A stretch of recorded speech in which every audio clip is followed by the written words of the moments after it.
So, as I promised, we are done with coding, at least for a while. And now we will focus on market data. To be exact, on stock symbols. But in ME Broker, you can work with any kind of data. Futures, crypto, stocks. Whatever has a price chart, you can backtest here. Till now, we were running our backtests on a single stock. But in real trading, this is often not the case. We want to backtest and then trade a portfolio of stocks. Otherwise, we would have very few entries with just one stock trading. First, we will use the data, which is already available in AMI Broker, which is around 40 stocks and 3 years data. But in next lesson, we will download data for more years and more stocks. Okay, let's do it. Let's take one of our backtests. For example, swing breakout, open formula, our stock long swing. Let's run the backtest again. Current symbol,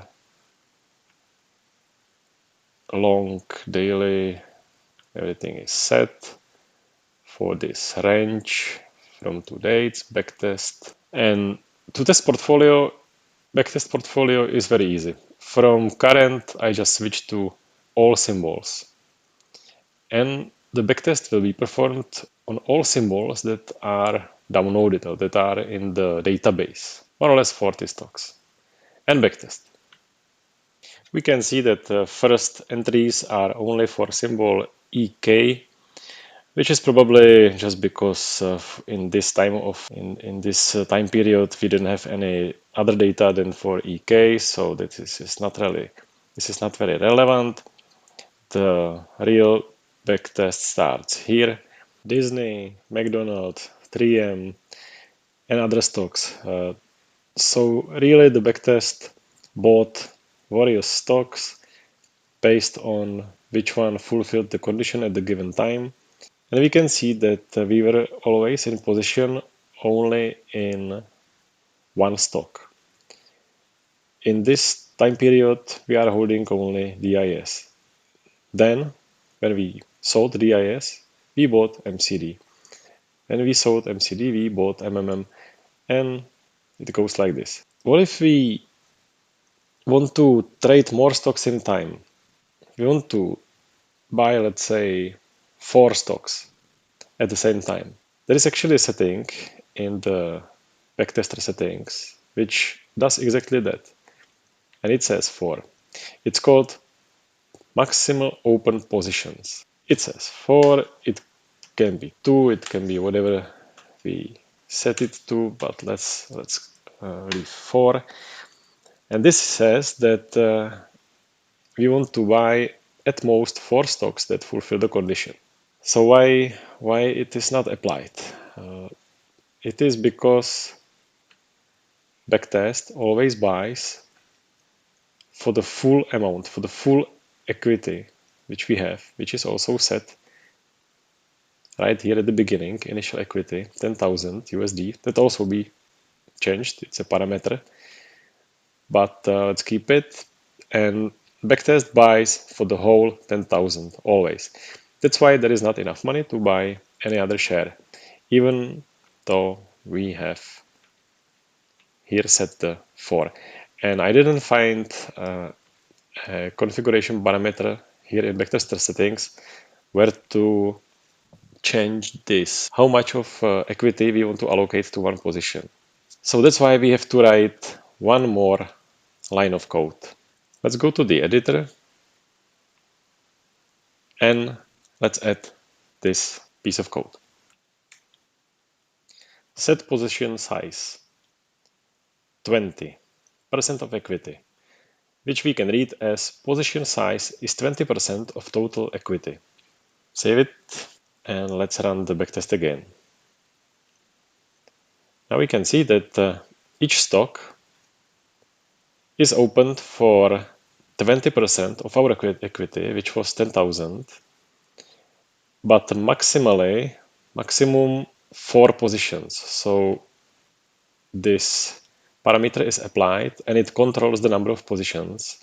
So the maximum number of positions is of course 5. because when one position takes 20% of the capital, it allows us to open 5 positions, but this parameter limits this to 4. And this set position size parameter allocates the 20% of the equity. So if I write 10, save it, and run the backtest again, it is applied and it opens for 1000, 10% of the equity.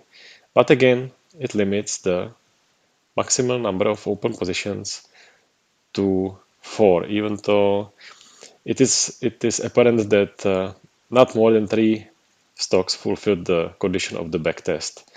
Is there a time where it opened more positions, more than 3? Well, no, but if we limit this